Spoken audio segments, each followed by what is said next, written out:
The sound came first, a sharp, flat crack that split the humid Louisiana morning like a gunshot. Not a car backfiring, not a door slamming. Every person within 30 feet stopped moving the moment they heard it because some sounds carry their own gravity, and this one pulled every eye toward the courthouse steps. Walter Gaines was already on one knee by the time they looked. He moved slowly, deliberately, with the careful economy of a man who had learned long ago that a fall at 68 is not the same as a fall at 30.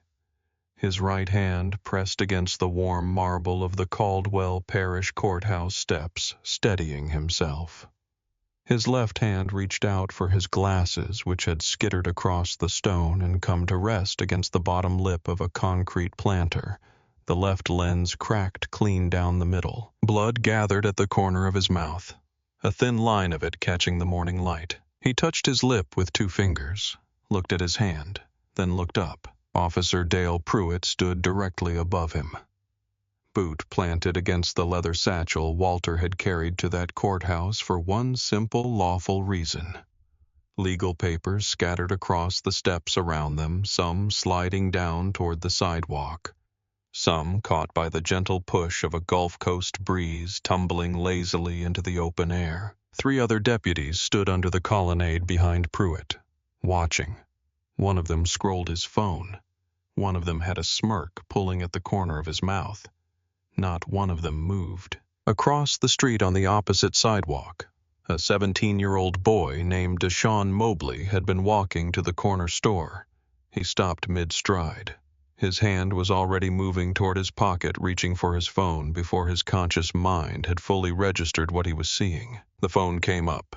The camera opened. The recording light blinked on. Walter Gaines did not know the boy was filming. He was not thinking about footage or witnesses or what the internet would do with this moment by noon. I was thinking about his glasses. He was thinking about the documents scattered across the steps. He was thinking about the crack in the left lens, which his late wife Ruth had always said made him look distinguished even when he complained about it, and how she was not here to say that anymore. He picked up the glasses, folded the arms slowly, placed them in the breast pocket of his ivory Oxford shirt. He would deal with them later. Right now, he had a hearing to attend. Walter James Gaines had dressed carefully that morning the way he always dressed when something mattered. Charcoal slacks pressed the night before with the kind of precision that came from 40 years of courtrooms. The ivory Oxford with the small collar, not the banded one Ruth preferred because the small collar photographed better in fluorescent light, and he had learned that details mattered in rooms where judgments were made. His cufflinks silver with the scales of justice etched into them, a gift from Ruth after his first major civil rights victory in 1987, when he had stood in the Louisiana Second Circuit and made the argument that a housing authority had systematically denied permits based on race and won. 47 years old that day. Ruth had pressed the box into his hands outside the courthouse doors before he went in and said, "Wear these when it counts." I wore them today. He had retired from active practice 3 years ago, handing the firm to his junior partners with a handshake and a framed copy of the Gaines and Associates founding charter. 34 years. 2 appearances before the Louisiana Supreme Court. The housing discrimination case. The Millbrook School redistricting settlement. 11 other matters that had never made headlines but had changed lives in ways Walter knew mattered more than headlines. He had come to the Caldwell Parish Courthouse that Tuesday morning for something much smaller than any of those. A nuisance ordinance violation. Filed against Greater Mercy, AME Church. The congregation his late wife Ruth had attended for 51 years. The one she had served as treasurer for 22 of those years. The one that sat on the corner of Monroe and Fifth in a neighborhood that certain powerful people in Caldwell Parish had been eyeing for development for the better part of a decade. The ordinance cited the church for excessive noise during Sunday services and improper use of the parking area on a public right-of-way. Walter had the building code in his left folder. He had the zoning variance documentation in the right folder. He had photographs of the parking area with timestamps showing that the congregation parked within legal bounds. He had a signed statement from the city noise inspector who had actually visited the property and found nothing in violation. I had everything. He had been inside hundreds of courtrooms. He knew the rhythm of this kind of hearing. An hour, maybe less. The parish would present the complaint. Walter would present the documentation. A reasonable judge would look at the evidence and dismiss. He had done this before. He would do it today. He would be home by noon. He had also brought tucked into the front pocket of his satchel, alongside his reading glasses, a sealed envelope addressed to his son. A birthday card. Marcus turned 42 in 4 days. Walter had written it the night before, sitting at the kitchen table with a cup of chamomile tea going cold beside him, trying to find the right words. He had settled on something simple because Marcus was not a man who needed elaborate words.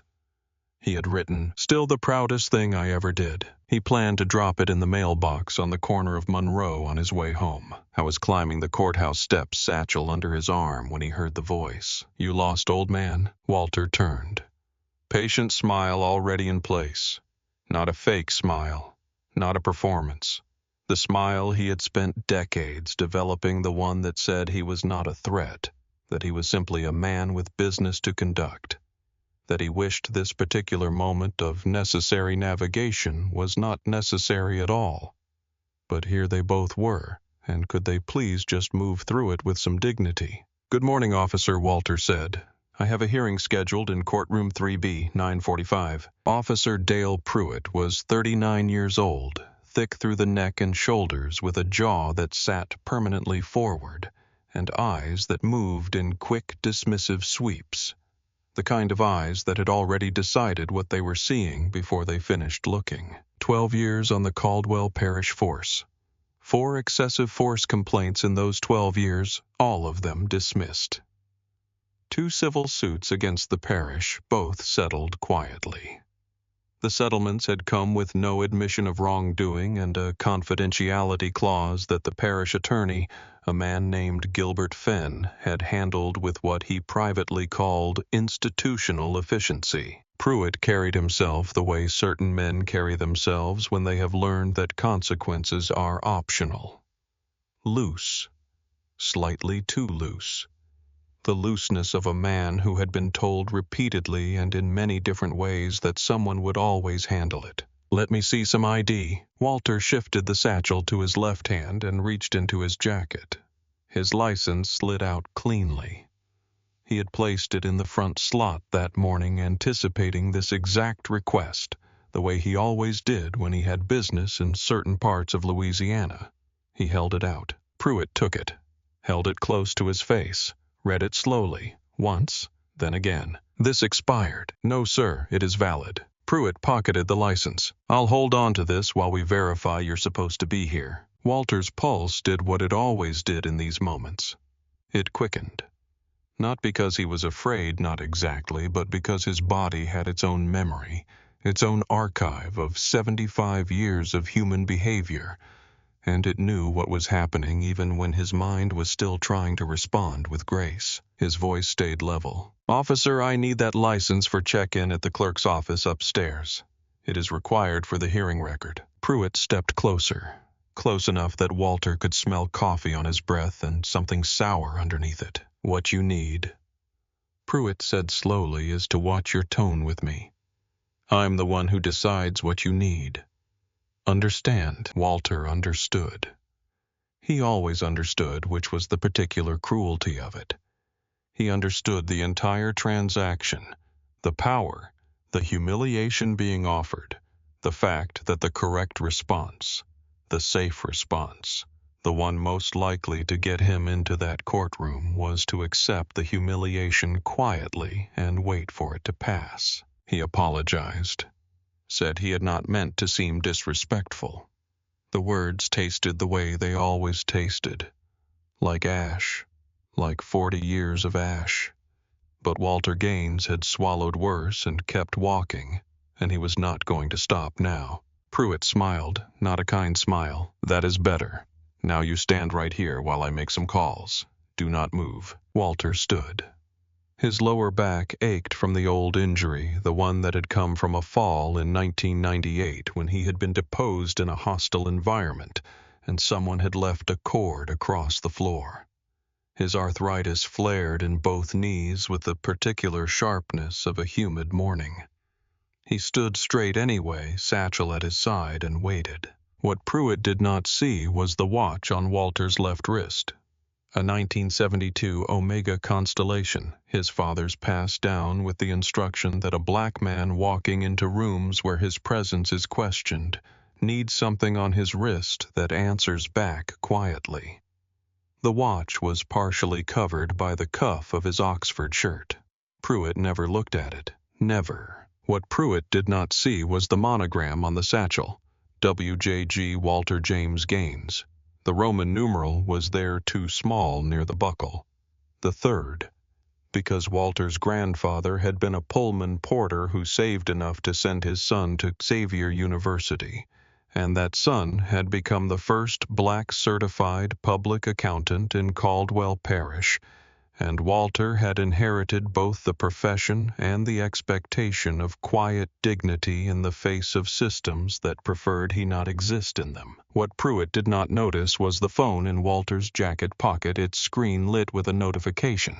"On the ground in Baton Rouge, 2 hours out. Do not move without me." Walter had not moved. He had simply reached down to retrieve his satchel from where he had set it on the steps beside him, reaching for his own property. His own documents, the 2 folders with the building code and the zoning variants and the photographs, the evidence that would end this nuisance ordinance in 20 minutes of actual legal argument. The slap came like something that had been waiting. Pruitt's open palm connected with the left side of Walter's face with a sound that carried across the entire Courthouse plaza. Walter's head snapped sideways. His glasses flew from his face. The world blurred into shapes and light, and the copper taste of blood filled his mouth instantly. "Do not you reach for anything without my permission." Pruitt grabbed Walter's shoulder and shoved him backward. Walter stumbled, caught himself against the marble railing with both hands, steadied himself. His satchel tumbled down 3 steps. The buckle caught on the edge of the second step and snapped open. Papers cascaded out, catching the morning air, spreading across the warm marble in a slow, terrible arc. Building code documents. Zoning variance records. Photographs with timestamps. A signed inspector's statement. Small claims court forms. The mundane, careful, organized paperwork of a man who had come to fight a parking ordinance and win. And one other document. Thicker paper, embossed letterhead at the top. It caught the edge of the breeze differently than the others, sliding down 3 more steps and pressing itself against the concrete planter at the bottom where Deshaun Mobley across the street could see it in his phone's camera frame. United States Department of Justice Civil Rights Division. Pruitt kicked the satchel. It skidded further. "You got till I count to 10. Then I am adding trespassing." Blood ran warm from Walter's lip. He pressed 2 fingers to his mouth, looked at the blood on his fingertips. The copper taste was thick now. His hands shook as he knelt on the steps and began gathering his papers. Not from fear, from something harder and hotter and much older than fear. 68 years of this. 68 years of being handed the bill for someone else's smallness. Of walking into rooms where the air changed when he entered it, of dressing carefully and speaking precisely and carrying every credential he had ever earned in plain sight and still being met with this exact transaction, this exact moment of a man with a badge and a looseness about him and a history of no consequences deciding that Walter Gaines needed to be reminded of something. But rage without strategy. Ruth had told him once during their first year of marriage when he had come home from a deposition, shaking with fury. Rage without strategy is just noise. It does not change anything. It just makes them comfortable. Their son Darius, she had said on another occasion years later, would be better at this than either of us. She had been right about most things. She had been right about this. Walter gathered his papers with methodical care, tapped them into alignment, slid them back into the satchel. He did not argue. He did not threaten. He straightened his jacket, and walked down the remaining steps toward the parking lot without looking back at Pruitt. I got to his car. A 2017 Ford Fusion Silver, unremarkable, except for the 2-lane law guest faculty parking permit on the dashboard. His daughter Elaine taught constitutional law there. The permit was hers. Walter used it sometimes when he visited campus and then forgot to leave it home. He sat behind the wheel.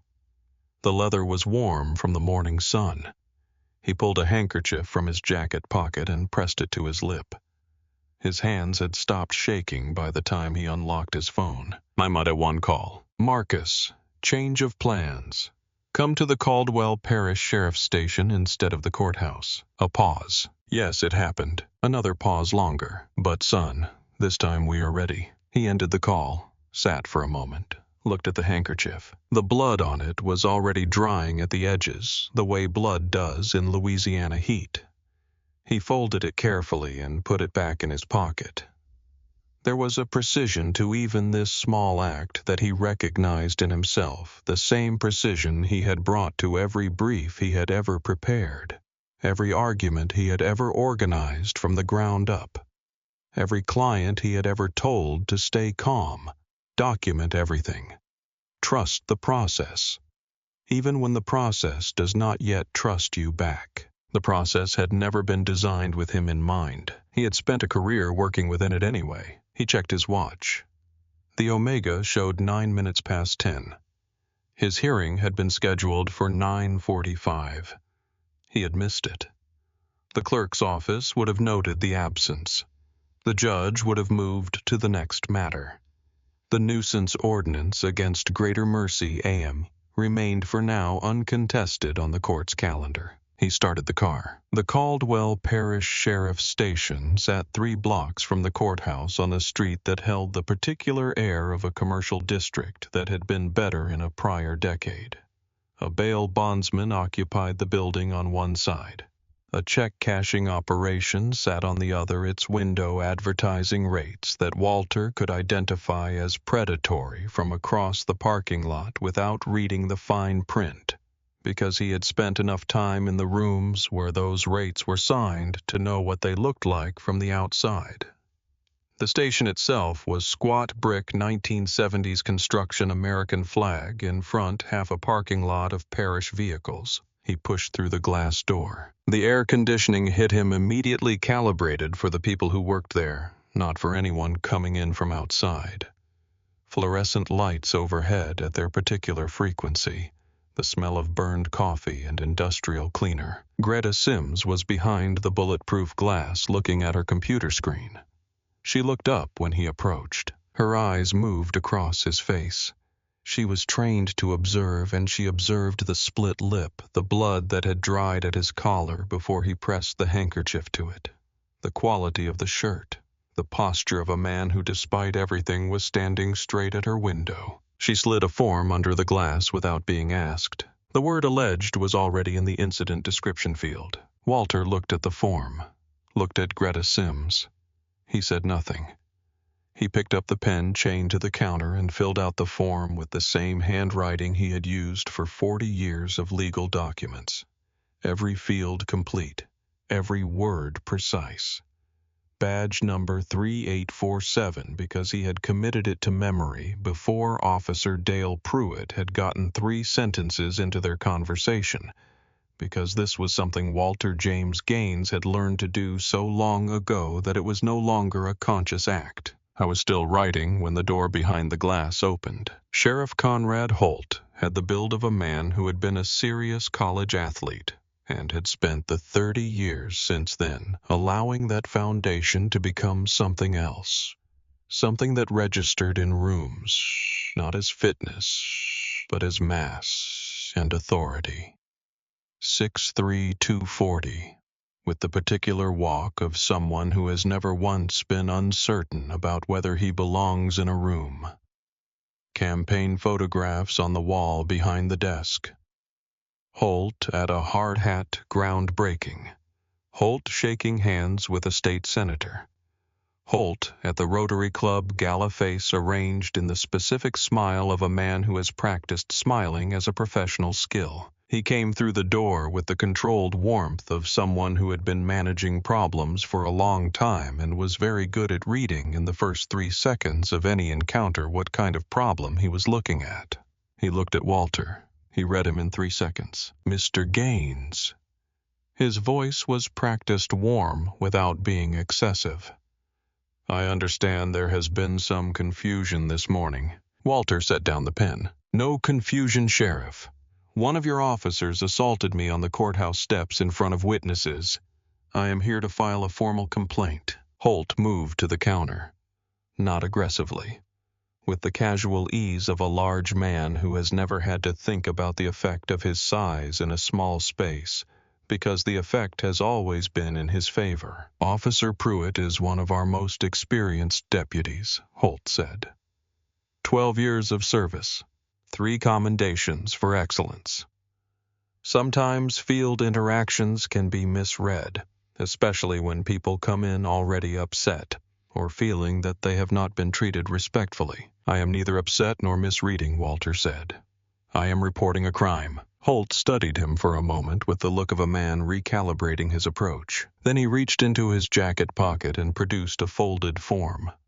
The folds were sharp and practiced the way something is when it has been folded and unfolded many times because it is produced from that pocket often. He placed it on the counter. What I am offering here. Holt said, his voice dropping just slightly into the register of a confidential conversation between reasonable people, is a resolution. Officer Pruitt will issue a formal written apology. The incident is documented as a misunderstanding between 2 parties. You go home. We avoid a lengthy and expensive process that rarely produces good outcomes for anyone involved. The form's header read Voluntary Resolution Agreement. Walter picked it up. He read it the way he had always read documents, quickly, completely in order, with particular attention to what the language was designed to make invisible. Walter picked it up. Read it. His eyes moved through the first paragraph, the second, the third. Stopped at paragraph 4. Buried inside a clause about mutual non-disparagement was a waiver.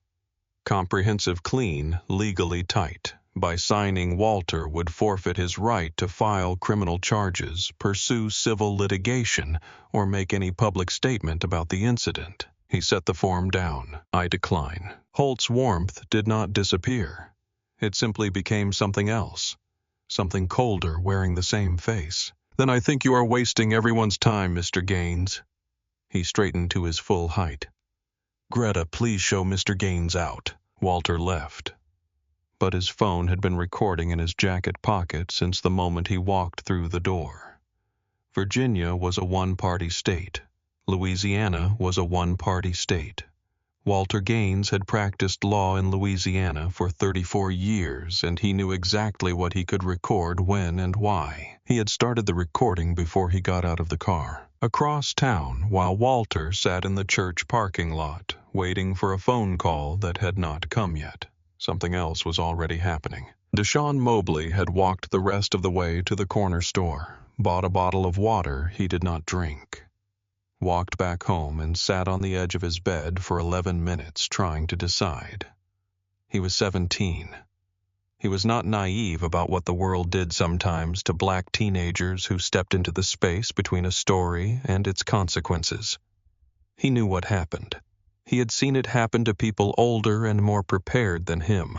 He had also seen what happened when nobody said anything, and the story disappeared into the particular silence that descends when no one is watching and no one is recording, and everyone agrees without quite saying so that certain things are better left where they fell. He looked at the footage on his phone, watched it once, then again. The old man in the pressed shirt. The hand coming down. The papers scattering. The cop standing over him while 3 others watched from the shade. I posted it. The caption was 3 words. This is Caldwell. By 10 in the morning, it had 12,000 views. By noon, it had crossed at 41,000 and was climbing. The comment section moved the way. Comment sections move when something breaks through the membrane between information and recognition. When people are not watching a story about somewhere else, but a story about somewhere they know, even if they have never been to Caldwell Parish, Louisiana in their lives. The recognition is not geographic. It is something deeper and older and more widely distributed than geography. A woman named Sandra wrote, "This is my uncle. Last summer. Different state, same steps." A man named Robert wrote, "I work for the county next to this one. I know this officer by reputation. I know those steps. I have walked up them myself, holding my breath." A retired teacher from outside Dallas wrote, "I am 63 years old, and I have never once reached into a bag in public without first deciding whether my reaching was something someone with a badge might decide to have an opinion about. I stopped doing it. That is what this costs, and nobody ever talks about that." The comments kept coming. An assignment editor at KPLT, the local news station, saw the video when her intern flagged it. She had the instincts that assignment editors develop from years of sorting signal from noise, and she recognized the signal in this one immediately. She sent a crew. They arrived at the Courthouse plaza within 20 minutes of the video going live. Renata Cross had been in the courthouse that morning. She was a public defender, 41 years old, with an office on the 2nd floor that overlooked the front plaza through a tall window she kept open in reasonable weather because the building's air conditioning was calibrated for the comfort of people who worked there all day, and not for anyone who came in from outside. She had been sitting at her desk reviewing case files at 9:38 when she heard the sound. She had looked up. She had seen the window. She had crossed to it in 4 steps. She had seen Dale Pruitt's hand come down. She had seen Walter's head snap sideways. She had seen him go to his knees. She had seen the papers scatter and Pruitt kick the satchel and stand over the older man with the patience of someone who has never once had to consider what standing over someone looks like to the people watching. She had pressed her hand flat against the window glass. She had filed 9 complaints against Dale Pruitt in 6 years. Not rumor, not impression. Documented complaints with attached evidence. Body cam transcripts, medical records, witness statements, and in 2 cases, her own sworn declaration as a direct witness. Excessive force during arrests of her clients. Racially coded language captured on audio. A warrantless search that a trial judge had called procedurally irregular in open court, but had ultimately declined to suppress because the evidence recovered was otherwise admissible, and the judge was not in the business of disciplining officers through suppression rulings. 9 complaints, each one filed properly through proper channels with proper documentation. Every single one had been dismissed. She had the dismissal letters in a drawer in her office. 9 of them. Each one brief, each one citing insufficient evidence or no violation of department policy or the familiar language of institutional review that said, in the particular grammar of institutional self-protection, that the matter had been examined and found to not rise to the level of required action. She had kept the letters because she believed in documentation the way her clients needed her to believe in documentation as both a professional practice and an act of faith that records matter even when no one is currently looking at them. Someone was looking now. She went down the stairs and out the front door and walked directly to the KPLT news crew that had set up on the courthouse plaza, their camera already rolling. The reporter adjusting her earpiece in the morning heat, Renata Cross looked into the camera and said what she had been saying and writing for 6 years to people who had received her words and filed them into the same drawer where things go that no one intends to act on. "This is not an incident," she said. "This is a pattern. I have 9 documented complaints against this officer. I have 9 dismissal letters. I have the full record. And today, for the first time, I have something I have never had in 6 years of trying to hold this department accountable." The reporter asked, "What is that?" Renata Cross said, "A witness." She meant herself. She meant Deshaun Mobley. She meant the 4 camera angles that the courthouse security system had captured. She meant the body cam that a distracted officer had forgotten to disable. She did not yet know about Marcus Gaines and his team waiting in Baton Rouge. But she was about to. In the break room at the Caldwell Parish Sheriff's Station, Dale Pruitt scrolled through his phone while 3 colleagues offered variations of the same thing. Smooth work. That old man did not know who he was dealing with. You handled it right. One of them a deputy named Garrett, who had been on the force for 8 years, and had learned early that the path of least friction in this department ran alongside Pruitt and not against him, clapped him on the shoulder. Pruitt accepted the gesture the way a man accepts applause he feels he has earned. I was not worried. He had never had a reason to be worried that lasted longer than a few days, and those few days always ended the same way, with the same assurance arriving from the same direction. Commissioner Boyd Strickland had already texted him. Strickland had served on the Caldwell Parish Commission for 16 years, currently in his 4th term, and had never once lost a re-election campaign by fewer than 14 percentage points. He was the kind of political figure who built his power not through charisma, but through the patient, systematic cultivation of mutual obligation. He knew who owed him. He knew what they owed. And he kept those debts current the way a good accountant keeps ledgers current, with attention and with the understanding that the value of a debt is in the collecting. Strickland was the reason Pruitt's 4 prior complaints had been reviewed by boards whose members Strickland had personally recommended to the sheriff for appointment. He was the reason the parish attorney's civil settlements had come packaged with confidentiality clauses that made the complaints functionally invisible in any future review. He was the reason Dale Pruitt had lasted 12 years in a role that his conduct should have ended within the first 4. The text said, "Heard about the courthouse. Do not sweat it, son. I will handle it. This blows over by the weekend. Son." Strickland always called him son. Not because there was any actual paternal relationship, but because it was the kind of word that created the feeling of one, and Strickland had always understood that the feeling of protection was often more powerful than its substance. Pruitt read the text, closed his phone, took a long sip of his coffee, which had gone cold, but which he drank anyway because he was not the kind of man who let small inconveniences register. I was untouchable. He always had been. He had no reason to think today was different from any other day. Walter sat in a pew at Greater Mercy AM Church that afternoon and let the building be quiet around him. The church on Monroe and 5th was built in 1889 according to the bronze plaque beside the front door. Built by the congregation of freed men and women who had arrived in Caldwell Parish after the war with nothing except what they carried in their bodies and their faith and their determination to construct something that could not be taken from them. The building had survived a fire in 1923 that took the bell tower. It had survived a flood in 1952 that left watermarks still visible behind the choir loft if you knew where to look.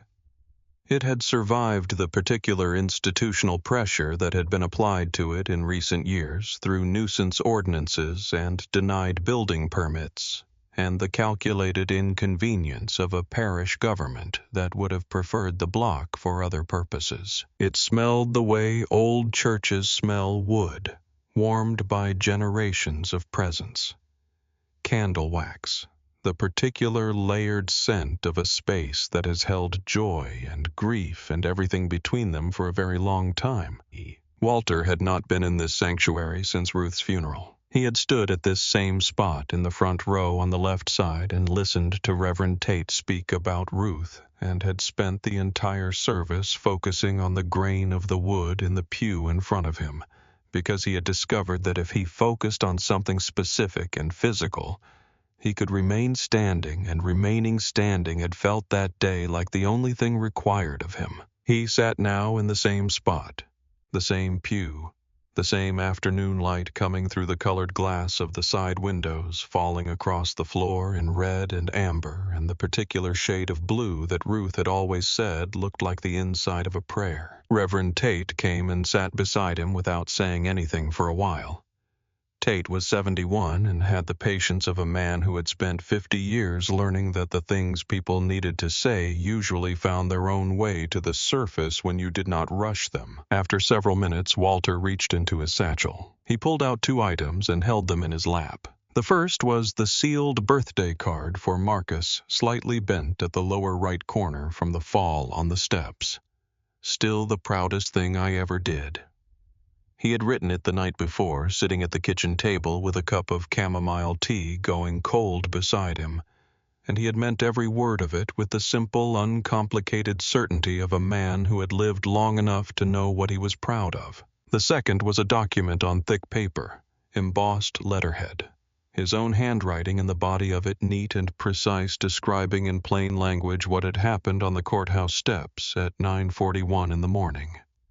He had written it in the parking lot of the sheriff's station immediately after being shown out. He had dated it, signed it, photographed it with his phone, and sent the photograph to Marcus, to his former law partner Claudette Marsh, and to his personal email as a time-stamped backup. I was a man who kept receipts. Tate looked at the document, then at Walter. His eyes moved to the split lip, the dried blood at the collar. "What happens next?" Tate asked. Walter placed the document back in the satchel, folded his hands in his lap, looked at the colored light on the floor. "My son," he said, "is better at this than I am." 6 weeks earlier, in the New Orleans field office of the Federal Bureau of Investigation, Supervisory Special Agent Marcus Gaines had been sitting at a desk that was covered in organized chaos. Stacked binders, printed spreadsheets, a whiteboard on the wall with a timeline stretching across it in blue marker, 47 documented incidents. Each one a data point in a pattern that had been building for years without anyone with sufficient authority choosing to look at it directly. The binder on top was labeled Caldwell Parish Sheriff's Office Pattern and Practice Investigation Open Case. Marcus had spent 14 months building it. 14 months of subpoenaed records and FOIA requests and interviews with residents who were willing to speak and residents who were not willing yet, and residents who had given up on the idea that speaking would change anything. 14 months of cross-referencing incident reports against complaint records, of tracing financial flows through department budget documents, of building the kind of evidentiary architecture that federal cases require before they can stand up to the particular scrutiny that institutional defendants bring to the process of denying what the records show. He had assembled through this process a picture, not a dramatic picture, not the kind of thing that announced itself with sirens. A quiet picture built from numbers and dates and names and the repeated appearance of certain patterns across time. The kind of picture that is harder to look at than a dramatic one, because it does not permit the comfortable response of calling it an exception. I was 41 years old, 2 months shy of 42. The Bureau had recruited him in his late 20s after his time as a public defender in New Orleans, where he had spent 4 years defending clients with the growing conviction that the problems his clients faced were not best addressed one client at a time. The problems were structural. They required a structural response. Federal pattern and practice law was one of the few instruments available for that response, and Marcus had spent 15 years learning to use it with the precision that his father had spent 34 years using the civil courts. I had his mother's sense of justice. Ruth had not been a lawyer. She had been a middle school librarian for 32 years, and she had known when something was wrong the way a compass knows north without calculation, without deliberation, with the simple certainty of a thing that is designed for a specific direction. It was not an emotion for her. It was a fact. Something was wrong or it was not. If it was, the question was what to do about it. I had his father's patience. 40 years of watching Walter Gaines approach the most inflamed and difficult situations with the particular calm of a man who had decided long ago that his emotion was a resource to be deployed strategically, not a reaction to be performed. Take your time. Read the document. Let the other side move first. Wait for the moment when the evidence is not just sufficient but undeniable. The Caldwell Parish case was close to that moment. 47 documented incidents, 89% involving black residents. Pruitt in 14 of them, a 100% complaint dismissal rate. Close, but not yet there in the way that federal cases needed to be there. Marcus needed an anchor.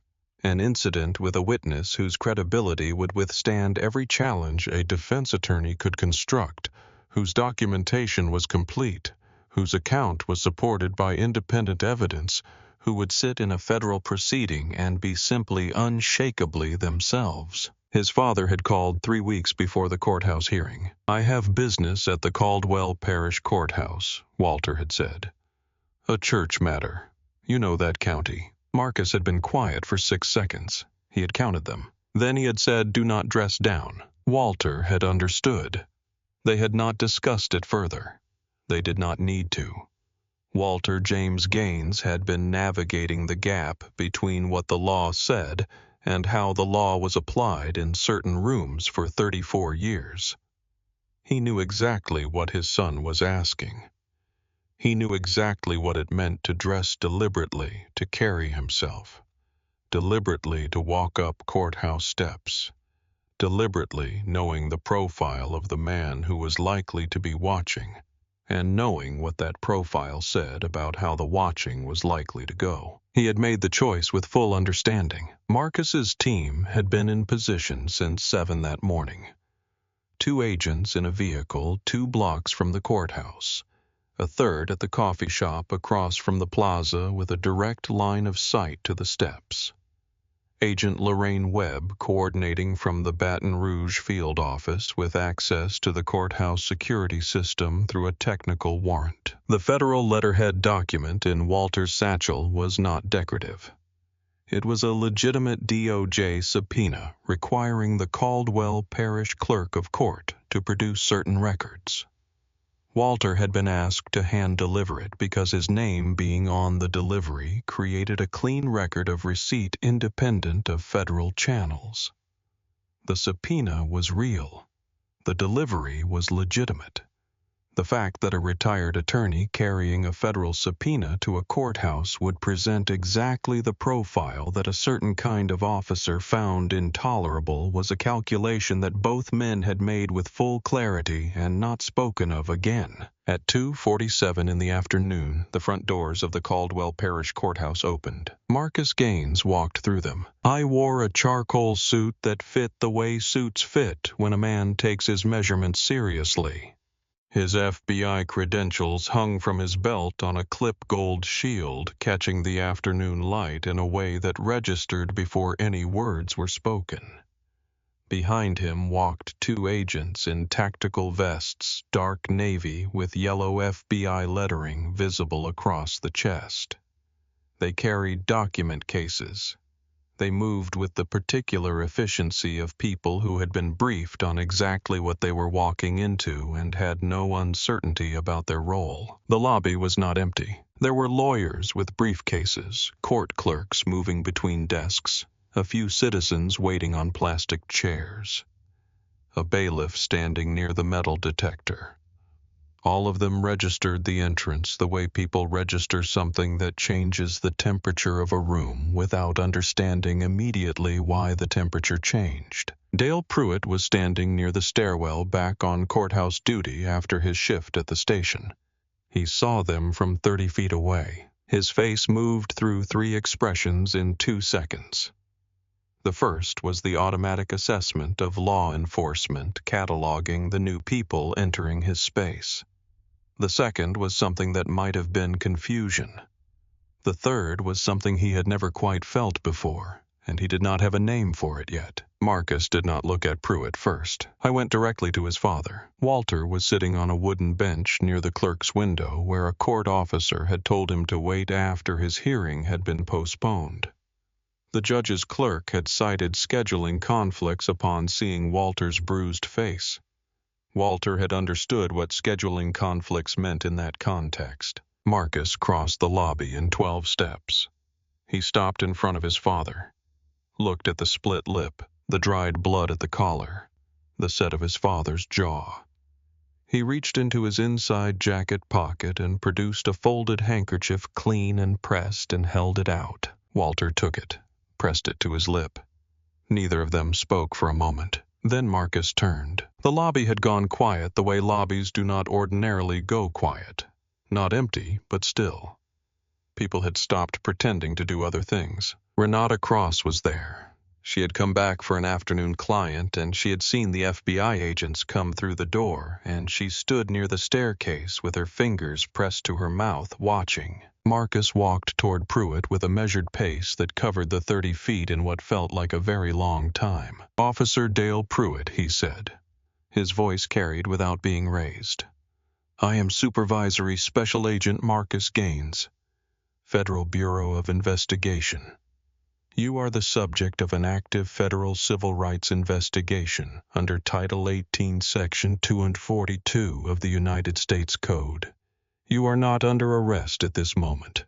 You are required to remain." Pruitt's jaw worked. His body language tried to assemble itself into the shape of confidence and produced something that looked more like a man trying to remember what confidence looked like. "I was performing my lawful duties," Pruitt said. That man was loitering on public property. When I attempted to verify his reason for being there, he became aggressive. Marcus pulled out a tablet, pressed 2 buttons. "Is this you in this video?" He held the screen toward Pruitt. Deshaun Mobley's footage played. The image was clear shot from across the street with the kind of camera clarity that modern phones provide even under midday glare. No audio, but none was needed. The footage showed Walter standing calmly. It showed Pruitt approaching. It showed the conversation. It showed Walter reaching for his satchel. It showed Pruitt's hand. It showed the moment Walter's head snapped sideways. Pruitt's expression cracked. Not collapsed, not yet. But the certainty that had lived in his face all morning began to fracture at its seams. "That video does not show the full context," he said. Agent Lorraine Webb, Marcus's second, stepped forward. "We also have courthouse security footage," she said. 4 different cameras. 2 of them include audio. She held up her own tablet and swiped to a different video. The angle was elevated, looking down at the full scope of the plaza. It captured the entire interaction from beginning to end. Additionally, Agent Webb continued, "Your body camera was active during this incident. You forgot to disable it." The color left Pruitt's face the way color leaves something when the heat underneath it is removed. He had disabled his body cam before confrontations for years. It was not a conscious thought anymore. It was muscle memory. Come out of the car, take a quick second, disable the cam. File a malfunction report later. Holt's guidance on that had been issued in writing to the entire department through an internal memo that said, "Camera malfunctions happen. Do not stress. If equipment fails in high-tension situations, file a malfunction report after your shift. We will handle it." The memo was unsigned. It had been distributed via the department's internal server. The department server that Marcus's team had subpoenaed. But this morning, Pruitt had been distracted. Distracted by his coffee, which had gone cold, and by the particular irritation he had felt seeing a well-dressed black man in a pressed Oxford shirt climbing the courthouse steps with the bearing of someone who was entirely certain he had a right to be there, he had forgotten. Marcus continued in the same level tone that had not changed since he walked through the door. "Officer Pruitt, you are not under arrest at this moment. You do have the right to remain silent and the right to consult with an attorney before answering any questions. I advise you to exercise both of those rights immediately. Anything you say from this point forward can and will be used in federal criminal and civil proceedings." "Criminal," Pruitt said. His voice was different now, smaller. The doors at the far end of the lobby crashed open. Sheriff Conrad Holt came through them with the energy of a man who had been called with news he did not like and had covered the 3 blocks from the station at a pace his body had not attempted in some time. His face was flushed. His uniform was immaculate because Holt was the kind of man who never let his uniform show what his face was showing. "What the hell is this?" Holt demanded, his voice carrying the practiced authority of a man accustomed to having his question be the last question asked in any room. "You cannot come into my county and my courthouse and conduct some kind of federal circus without informing my office." Marcus turned to face him. He reached into the document case his agent had been carrying and produced a sealed envelope. "Sheriff Holt." He handed it over. "Your office was notified via certified mail this morning.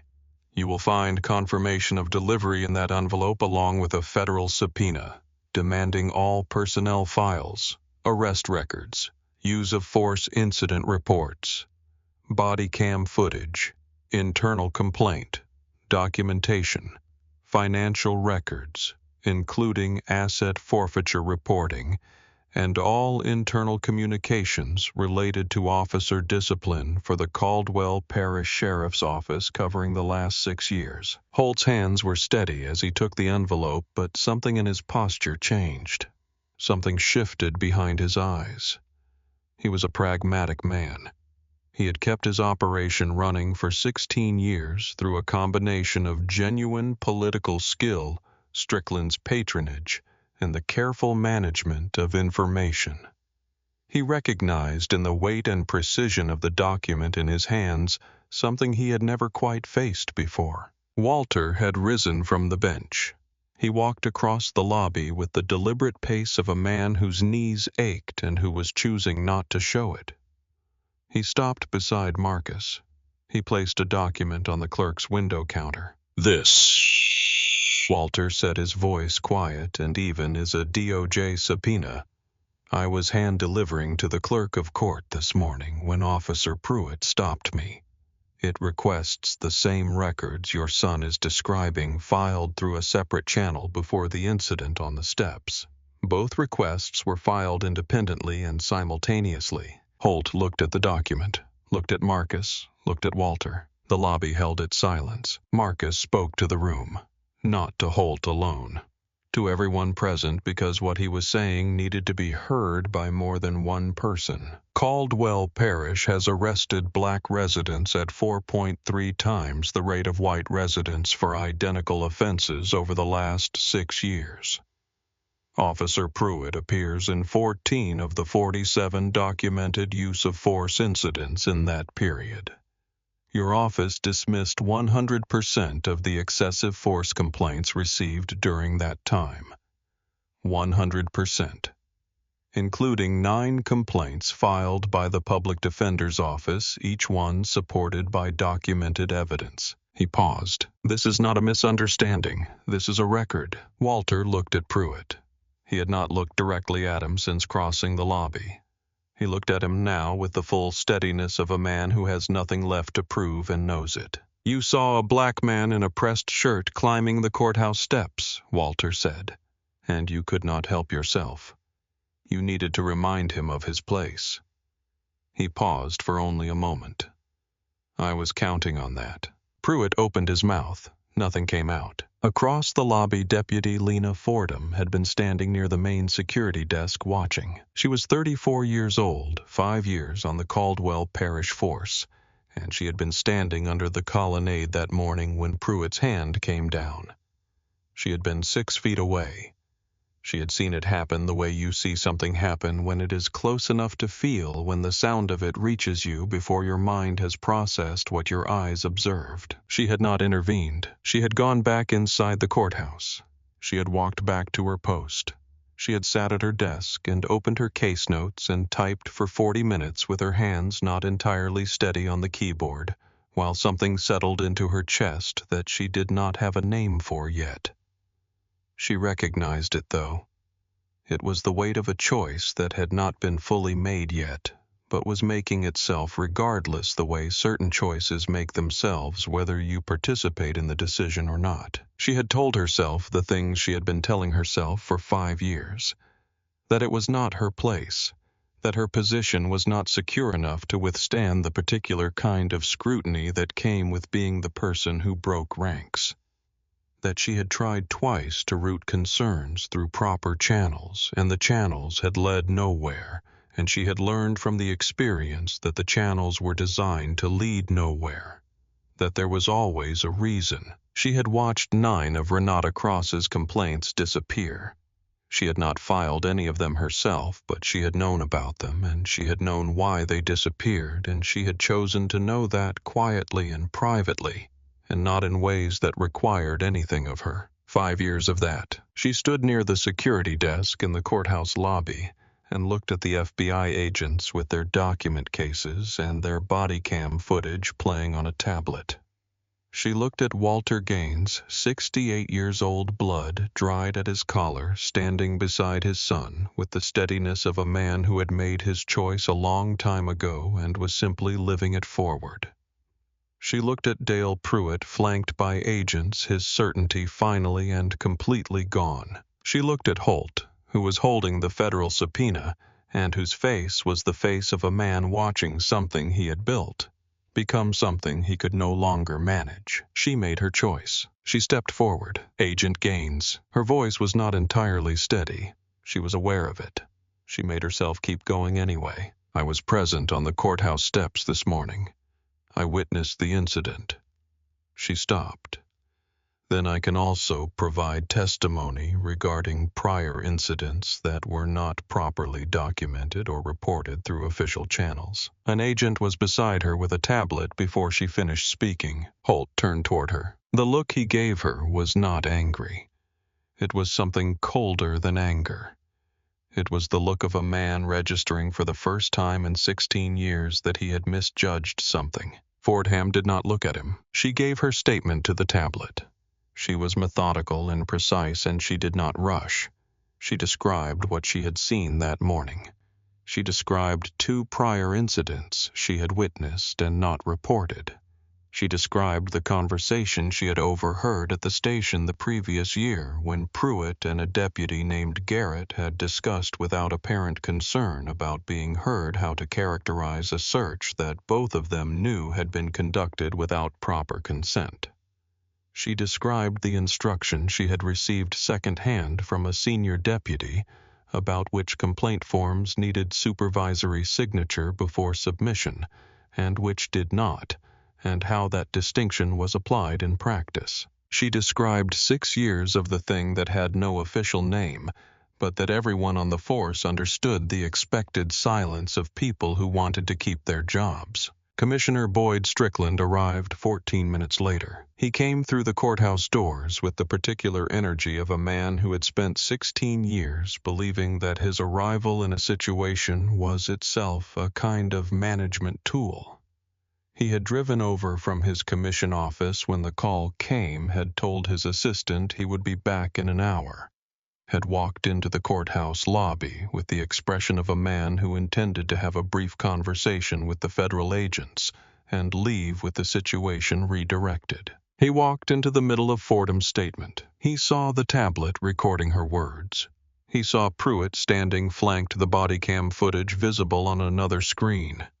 He saw the document cases the agent's Walter standing beside Marcus the subpoena in Holt's hands. His political instincts, which were genuinely excellent, fired immediately and produced a single output. He turned around. I was on his phone before he reached the parking lot, and the call he was making was not to anyone who could help Dale Pruitt. It was to his own attorney, whose home number he had kept in his contacts for the last 8 years for exactly the kind of moment that required a call before the moment became something you could not call ahead of. He turned around, walked back through the doors without saying a word. I was on his phone before he reached the parking lot, but the call he was making was to his attorney, not to anyone who could help Dale Pruitt. In the weeks that followed, the case moved through its institutional architecture, the way federal cases move when they have been thoroughly prepared before they are filed. Not fast the way dramatic things in movies move fast. Fast the way pressure moves through a structure when the structure has no more tolerance for it. The meeting in Baton Rouge took place in a federal building on the 6th floor with windows that looked out over a river going silver in the afternoon light. U.S. Attorney Patricia Wynn entered first. She had prosecuted police departments in 3 states. She had secured consent decrees in jurisdictions that had fought them all the way to appeals courts and lost.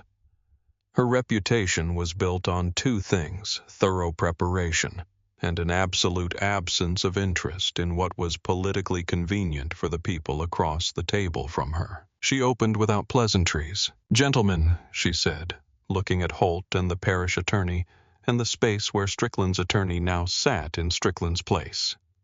"We are here because the Caldwell Parish Sheriff's Office has been operating in documented violation of the civil rights of its residents for a minimum of 6 years. Our investigation is comprehensive. The evidence is not in dispute. What is in dispute is how you choose to respond to it, and your options are narrowing by the day." She activated the projector. The first slide was a simple bar graph. Arrest rates by race, Caldwell Parish, 6-year period. The disparity was not subtle. It was not the kind of thing that required interpretation or contextualization. It was a disparity that once seen occupied the space where innocent explanations used to live and refused to leave room for them. The parish attorney looked at the bar graph and then looked at his hands on the table. The second slide showed use of force incidents broken down by the race of the subject involved. The bars were similarly unambiguous. The third slide showed internal complaint records, filed complaints, review outcomes, dismissal rates. That slide showed a single bar at 100% for the dismissal column because that was the number. 100%. Over 6 years, for every complaint. The fourth slide showed asset forfeiture data. Boyd Strickland's attorney, a careful man named Lewis Greer, who had spent 20 years practicing municipal defense, and who could read a slide faster than most people read a sentence, looked at the fourth slide and quietly closed his folder and slid it an inch to his left, creating the small physical distance of a man who had just decided not to be associated with its contents. Walter stood from his seat near the back of the room and walked forward. He placed 2 documents on the table side by side with the deliberate alignment of a man who had spent 34 years presenting evidence to people who were paid to scrutinize it. "This is the Caldwell Parish Official Asset Forfeiture Audit for the period in question," he said. He indicated the left document. "This is the internal spreadsheet subpoenaed from the department server." He indicated the right one. The room read the numbers. The official audit reported one figure. The internal spreadsheet reported a figure that was $340,000 larger. "That is not a clerical error," Walter said. His voice carried the particular calm authority of a man who had spent 34 years explaining financial discrepancies to courts. "That is embezzlement. Specifically, since several of these seizures involved federally insured accounts, it also implicates wire fraud. And since the funds were moved through multiple accounts to obscure their origin, it adds money laundering." The parish attorney's face had gone the color of old wax. He had not known these numbers. Holt had told him specifically and on more than one occasion that the forfeiture program was standard practice reviewed annually, compliant with state law, clean. He had accepted that assurance because accepting it had been easy and comfortable and because he had not gone looking for a reason to question it. I was looking at a reason now. Commissioner Strickland's attorney cleared his throat and said his client had no knowledge of any accounting irregularities and wished to cooperate fully with any federal inquiry. Marcus said, Commissioner Strickland's nephew owns the towing company that has held the exclusive impound contract with the Caldwell Parish Sheriff's Office for 9 years. In that time, towing and impound fees generated from stops made by department officers totaled approximately $800,000, of which the towing company retained 60%. Financial records show $70,000 in payments from the towing company to a shell company whose registered agent is a member of Commissioner Strickland's immediate family. He paused. Let those numbers land. These are not allegations, Marcus said. These are documented financial records. Patricia Wynne addressed Holt directly. She did not raise her voice. She did not need to. You can sign a voluntary consent decree requiring comprehensive reform of your department's practices, federal oversight for 3 years, and full cooperation with the criminal investigation now underway. Or we proceed with a federal lawsuit naming the department, the parish, and individually named officers and officials as defendants, in which case every document in those binders becomes part of the public record by end of week, and every news organization in the state covers the filing in detail. She stood. I will give you until close of business today. She walked out. Her team followed. Walter was last. He paused at the door and looked at Holt. I wanted to contest a nuisance ordinance and go home, Walter said quietly. You made this necessary. He pulled the door closed behind him. Holt sat at the table for a long time. He looked at the consent decree. He looked at the binders his parish attorney had not opened because the parish attorney already understood that opening them would require him to know things he was not prepared to know. He looked at the 2 documents Walter had placed side by side, the official audit and the internal spreadsheet with the $340,000 discrepancy. I thought about 16 years of careful management, of knowing which calls to return and which to let go to voicemail, of understanding the particular art of keeping things from becoming too visible.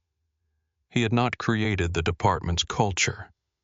He had inherited it and maintained it, and told himself on the occasions when maintenance required looking away, that looking away was part of the job. The 2 documents side by side on the table were not something he could look away from anymore. He signed the consent decree at 5:47 in the afternoon. His resignation letter was submitted at 5:49. The announcement was made from the steps of the Caldwell Parish Courthouse the following morning at a podium that Patricia Wynne's office had set up at precisely the spot where the marble was still faintly marked by the impact of Walter's satchel falling 7 weeks earlier.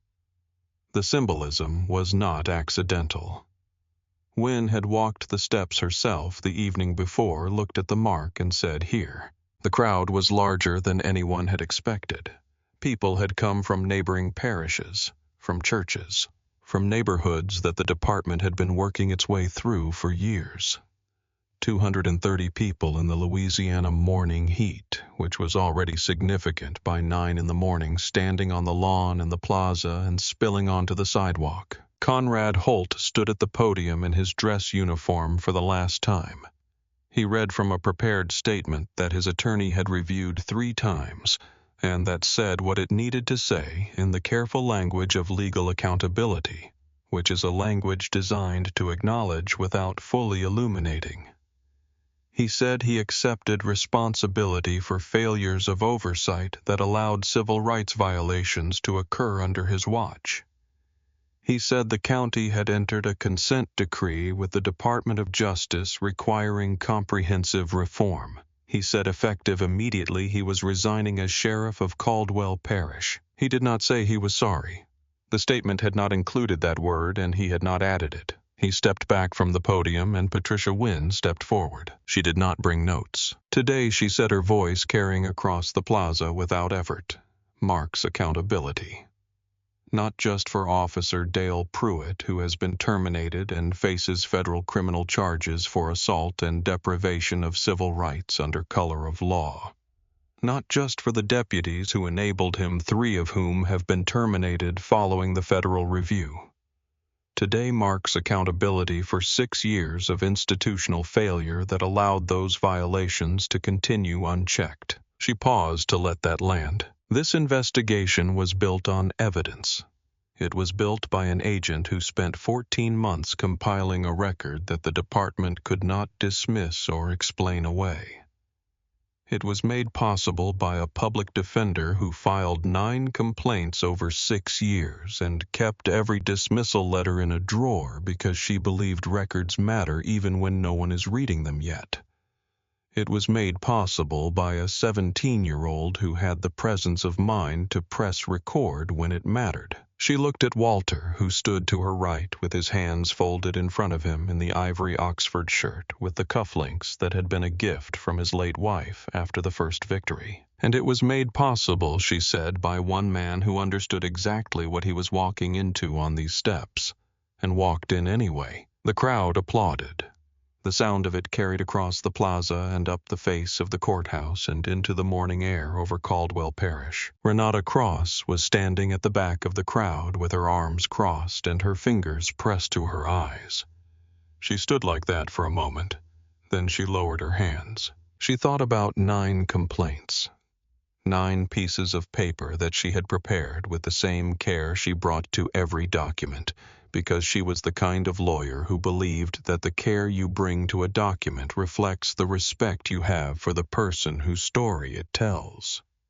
She thought about the 9 people who had sat across her desk and told her what had happened to them, and asked her in various ways and with various amounts of hope left whether filing a complaint would do any good. She had told them she would try. She had believed it when she said it.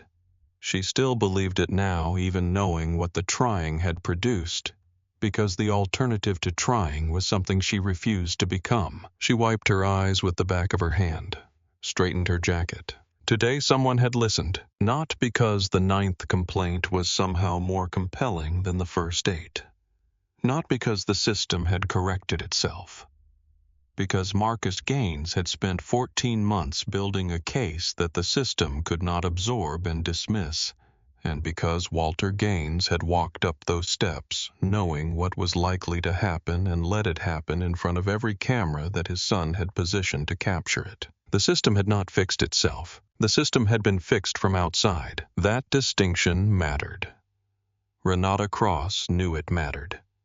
She intended to spend the rest of her career explaining exactly why it mattered and what it meant for the work of the people who were trying to make the fixing happen from inside. In the house across the city, Dale Pruitt watched the press conference on the television. He sat in the living room in a chair he had owned for 11 years in the house. He had owned for 11 years, looking at a screen that was showing him the consequences of a morning that had felt at the time like every other morning of those 11 years. His wife had left 9 days ago. She had not called since arriving at her mother's house in Natchitoches. She had taken their daughter, who was 7 and who Pruitt had not spoken to in 9 days and who would at some point need to be told something about why her father's face was on the news. He did not know yet what that something would be. His union representative had delivered the decision 3 days earlier. Too much footage. Too much public attention. Too significant a case for the union to absorb the reputational cost of a vigorous defense. The representative had been apologetic in the practiced way of someone delivering a message they had delivered before with just enough personal warmth to be human and just enough professional distance to be clear. Pruitt was on his own. Commissioner Strickland had not returned his last 4 calls. The political distance Strickland was creating between himself and Dale Pruitt was comprehensive and moving quickly. Strickland understood with the instincts of a man who had survived 3 prior scandals by correctly identifying the moment when a problem stopped being manageable and became existential. That he was now at that moment, and that the only viable path through it ran as far away from Pruitt as the geography of their connection would allow. Pruitt turned off the television. He sat in the quiet living room and did the thing he had never really had to do before he tried to find the internal logic that had always, in every prior situation, provided him with a version of events he could live with. He looked for the architecture of justification that had kept him standing upright through 4 prior complaints, 2 civil suits, and a decade of incidents that had produced nothing except Strickland's texts and his colleagues' approval. He could not find it. The footage was there. 3 independent sources. His own body cam. All of them showing the same thing. An elderly man reaching for his own bag. The architecture was gone. She did not try to stop the tears. Deshaun Mobley watched the press conference on his phone, standing in his kitchen because his mother had said he should see it since he was part of it. He watched Wynn speak. He watched the part where she mentioned the footage and said a community member had the presence of mind to document what the department's own body cams should have documented. She did not say his name. He was a minor and his identity was protected, but he knew who she meant. He set his phone down on the kitchen counter. His mother put a hand on his shoulder and said, "You did something." He nodded. He did not have words for it yet. He was 17. Words for some things take time to form. On the other side of the city, in the house he had lived in for 11 years, Dale Pruitt watched the press conference on the television in his living room. The room felt different than it had 7 weeks ago. His wife had taken their daughter to her mother's house in Natchitoches the week before, after the federal charges were announced. His union representative had called 3 days ago with a message that could be summarized: simply too much evidence, too much footage, too much visibility. They would not fund his legal defense. I was on his own. His phone was on the coffee table. Boyd Strickland had not returned his last 4 calls. Commissioner Strickland was at that moment meeting with his own attorney in a private office in Baton Rouge, discussing the specific language of a cooperation agreement with the U.S. Attorney's Office. His nephew's towing company had already suspended operations pending a federal audit. The political distance Strickland was creating between himself and Dale Pruitt was thorough and moving quickly. Pruitt turned off the television. He sat in the quiet of his living room for a long time. He thought about the morning on the courthouse steps. He tried to reconstruct the logic of it the way he had reconstructed the logic of every prior complaint, every prior accusation, every moment when someone had said this was wrong, and he had found the internal architecture of justification that made it something else. The man was loitering. The man was suspicious. The man was being aggressive. The man did not comply in the way that compliance was expected, but the footage was there. All 3 sources. And the footage did not show a man who was aggressive or suspicious or failing to comply. The footage showed an elderly man in a pressed shirt reaching for his own bag. He had no architecture left. Dale Pruitt was convicted in federal court on 2 counts. Deprivation of rights under color of law.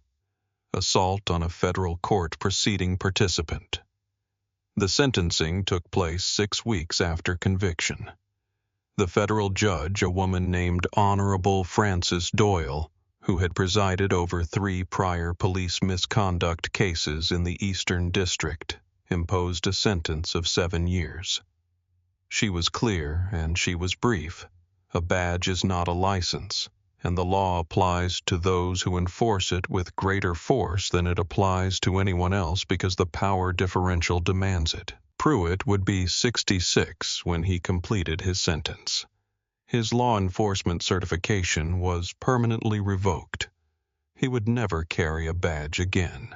Walter Gaines filed his civil suit through his former partners at Gaines and Associates, represented by the junior partner who had taken over the firm, a woman named Claudette Marsh, whom Walter had mentored for 11 years. The civil judgment came 9 months after the criminal conviction. $1,200,000. Walter accepted the figure without celebration. He had already decided in the weeks between the courthouse confrontation and the civil filing what he intended to do with it. He directed 80% into a new legal defense fund, specifically for Caldwell Parish residents facing excessive force unlawful stops or civil asset forfeiture without recourse. He named it the Ruth Gaines Justice Fund, not after himself. After his wife, who had sat at her kitchen table making calls for the church, who had known when something was wrong the way a compass finds north, who had said their son would be better at this than either of them. Ruth had been right. The remaining 20% went toward the renovation of Greater Mercy AME's Fellowship Hall, which had a roof that had been leaking since 2019 and which the parish had denied a building permit for repairs twice in 3 years. The building permit was now approved. The renovation began on the first Monday of October. Commissioner Boyd Strickland was indicted on 4 counts of racketeering, 2 counts of bribery, and 1 count of conspiracy to obstruct justice. The cooperation agreement he had sought from Patricia Wynn's office was offered at a significant cost. Full disclosure of every arrangement between his office and the sheriff's department going back 9 years, including the towing contract, the internal complaint dismissal process, and a separate arrangement involving a land developer who had been interested in the block where Greater Mercy AME stood. That last arrangement was the one that had initiated the nuisance ordinance against the church in the first place. Strickland accepted the cooperation agreement. He avoided prison by a margin that his attorney described as extremely close. He resigned from the commission, forfeited his county pension, and paid substantial fines. The political network he had spent 16 years constructing was by the end of that year completely dismantled. The parish attorney, Gilbert Fenn, resigned the morning Strickland's indictment was unsealed. He cited personal reasons. 3 other deputies were terminated following the federal review. 2 resigned before their terminations were finalized. Deputy Lena Fordham remained on the force under the new interim sheriff, a woman named Captain Vera James, a 20-year veteran from Shreveport, who had applied for the position the moment Holt's resignation became public. Fordham had been the only deputy on duty that morning who chose correctly when it mattered. That choice had cost her something. She knew it would. The department she came back to was smaller and more scrutinized, and the atmosphere among the remaining officers was tense in the way that an atmosphere becomes tense when people know they are being watched and are not certain anymore what the rules are. That tension was, in Fordham's view, a reasonable price for the alternative. She filed her first internal report of a potential civil rights violation 7 weeks after returning to duty. A traffic stop she had witnessed that she believed lacked probable cause. She documented it thoroughly. She submitted it through the new civilian review process.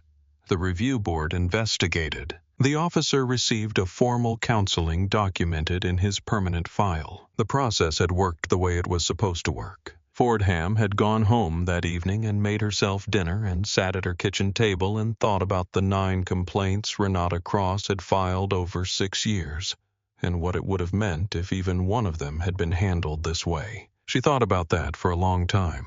Renata Cross testified before the Federal Oversight Panel convened under the consent decree. She brought the 9 complaints with her, printed and bound each one with its original documentation and the official dismissal notice attached. She set the stack on the table in front of the panel and described each one in order. The federal judge who chaired the panel called them in her official summary a documented sequence of institutional indifference that enabled escalating misconduct over a period of 6 years. Those words entered the public record. They could not be unfiled. The reforms mandated under the consent decree took effect over a 90-day implementation period. Mandatory body cam activation triggered automatically upon vehicle exit, with real-time cloud upload that officers could not access or delete. Disabling a camera triggered an immediate supervisor alert and automatic administrative review. A public complaint portal was established online, accessible to any resident, routed directly to the Civilian Review Board rather than Internal Affairs. The Civilian Review Board had 7 members elected by parish residents with the authority to review all use of force incident subpoena records, and officers recommend binding disciplinary action and publish quarterly transparency reports. All traffic stop data was published publicly. Race of driver stated reason for stop outcome, whether a search was conducted, whether contraband was found. The data was downloadable. Researchers and journalists and residents could access it. In the first quarter after implementation, traffic stops in the parish declined by 19%. Use of force incidents declined by 31%. Civilian complaints increased because residents now had a channel that worked and they used it, but the nature of the complaints shifted. They were smaller things, resolvable things, not the kind of thing that accumulates into a pattern because no one is counting. The data told those stories. Public data on a public portal updated monthly. Marcus Gaines received a promotion to Assistant Special Agent in charge of the FBI New Orleans Field Office Civil Rights Division. The Caldwell Parish case became the model for a training curriculum used in 5 southern field offices.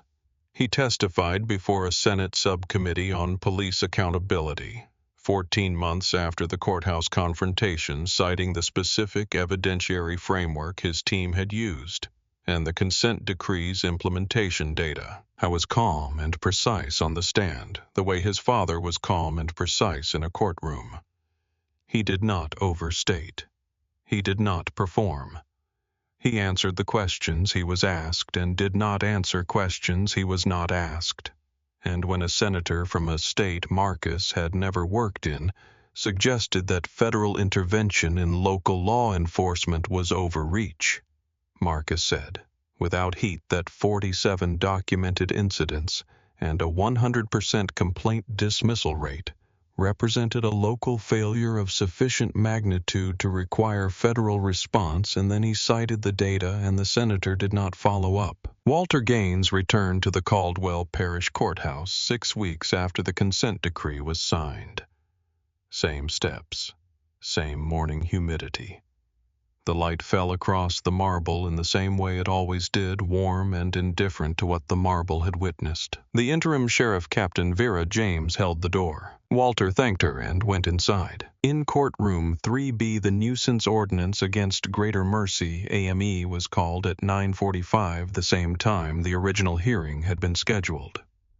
Walter set his 2 folders on the plaintiff's table. The parish presented no argument.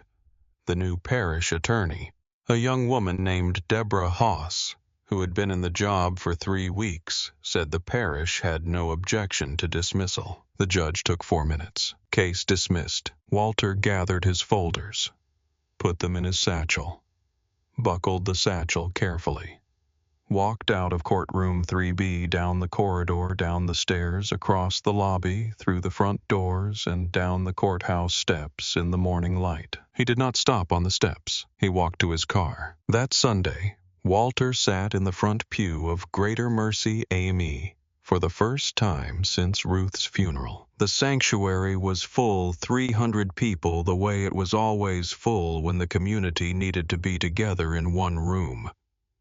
Reverend Tate read from Joshua.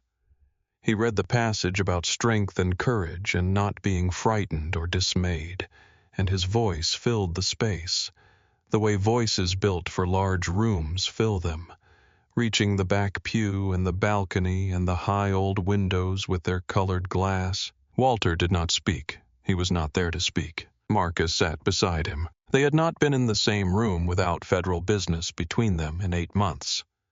They sat together in the front pew of the church where Ruth had served as treasurer for 22 years and listened to Reverend Tate read from Joshua and did not feel the need to say anything to each other, because some things between fathers and sons do not require words. After the service, standing in the parking lot while the congregation gathered around them in the way that congregations gather after something difficult has finally resolved itself, a woman named Margaret, who had been a member of Greater Mercy for 40 years and had known Ruth since they were both young mothers, took Walter's hands in both of hers and held them for a moment. "She said Ruth would be so proud of you," Walter said she usually was. He drove home on streets that felt for the first time in a while like they were keeping some version of their promise. He had been home for an hour when he remembered the birthday card. He found it in the front pocket of the satchel where he had put it the morning he drove to the courthouse.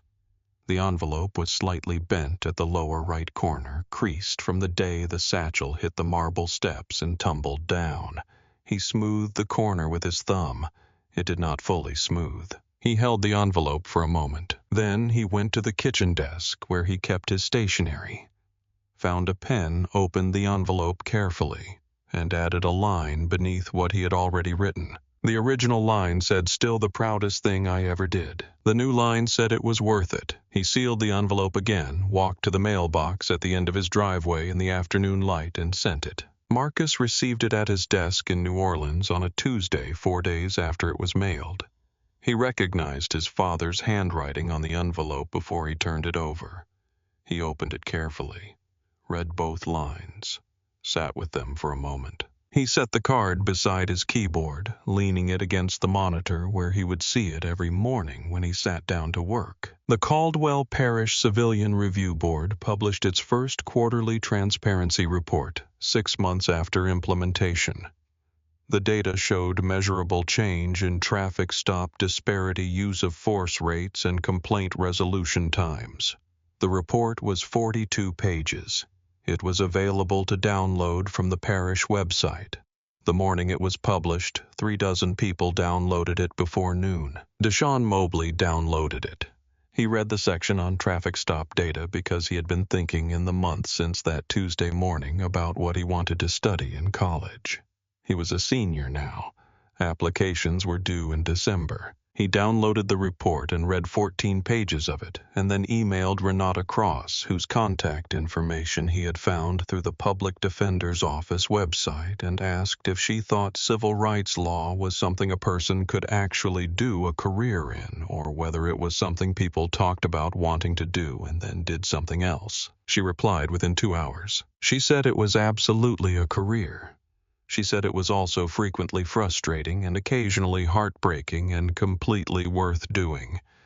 She said that the people who were best at it were the ones who had seen clearly very early what the distance was between how things were supposed to work and how they actually worked, and who had decided to spend their professional lives closing that distance. She said she had a feeling he already understood that distance better than most law students she had met. Deshaun read her reply twice, forwarded it to his mother. His mother forwarded it to his grandmother. His grandmother called him on the phone and said, "Baby, you need to become a lawyer." I was still thinking about it when he went to bed that night, which meant he was probably going to do it. The Ruth Gaines Justice Fund opened its intake process in January. In the first 6 months, it received requests for assistance from 41 Caldwell Parish residents facing excessive force claims, unlawful stop documentation, and asset forfeiture recovery. Claudette Marsh's firm, operating the fund on a pro bono basis, with the fund covering costs, took 37 of those cases. Of the 37, 22 resulted in favorable outcomes within the first year. The other 15 were still pending. It was not perfect. Justice is not a single moment. It is not a verdict or a press conference or a consent decree signing. It is the accumulated weight of choices made daily in the direction of something better by people who have decided that better is worth the cost of pursuing it. Walter understood this. He had understood it for 40 years. He understood it now the way he understood things that had moved from the mind into the bones. I understood it on a Monday morning in November when he was sitting on his front porch with a cup of coffee and the newspaper, the way he had been doing since retirement, the way Ruth had said he would do, and he had initially resisted and then discovered she was right, as she usually was. A patrol car came slowly down the street. New decals on the door. The Civilian Oversight Board seal, small and blue, visible on the rear door panel. The officer driving it was young someone Walter did not recognize. The officer lifted 2 fingers from the steering wheel in the way people wave when they are passing through a neighborhood they are in service to. Walter raised his own hand. The car continued down the street and turned the corner and was gone. Walter looked at his coffee. It was going cold the way coffee does when you are paying attention to something else. He took a sip anyway. He picked up the newspaper. The morning light came across the porch. The way it came across it every morning, warm and steady and indifferent to what had happened last week or last month or last year, returning the same way it always returned because light does not know anything about the things that happened in it and does not keep score. Walter kept score. He kept it the way an accountant's son keeps score carefully and accurately with a clear sense of what the numbers mean and what they do not mean. The numbers said 1 conviction, 1 resignation, 1 indictment. 3 officers terminated 47 documented incidents now in the public record. 41 parish residents seeking legal help. 37 cases taken. 22 favorable outcomes and 15 still pending. 1 quarterly report published and 3 more scheduled. 1 church with a new roof, 1 legal defense fund named after his wife, 1 17-year-old boy thinking about law school. The numbers also said 1 split lip, now healed into a small, pale scar at the corner of his mouth that his granddaughter Maya had asked about twice, and which he had explained both times the same way by saying that sometimes unfair things happen to good people, and if you are patient and brave, you can make sure they do not happen to as many other people afterward. Maya had accepted this explanation. She had then drawn a picture of her Uncle Marcus in a suit with a cape labeled superhero in her careful 7-year-old handwriting and given it to Walter, who had put it on the refrigerator where it still was. He would leave it there. Some things belong on the refrigerator. If this story has stayed with you, if it has said something that you have been thinking about for a long time in a language you recognize, please share our channel so that these stories can keep reaching the people who need them. Walter finished his coffee on the porch that November morning, set the cup on the rail, folded the newspaper, looked down the empty street for a moment. The light was the same light it had always been, steady and indifferent and returning. Then he went inside to make another cup, because the morning was still going, because there was still work to do, because justice is not a destination you arrive at and rest from. It is the direction you keep choosing every morning for as long as you are able. It is the thing you do again tomorrow and the day after that and every day after. Not because the work is ever fully done, but because the direction matters and the choosing matters, and the people who come after you will inherit the distance you covered. Walter Gaines had always been a man who got up in the morning with a clear sense of direction. I was not done yet.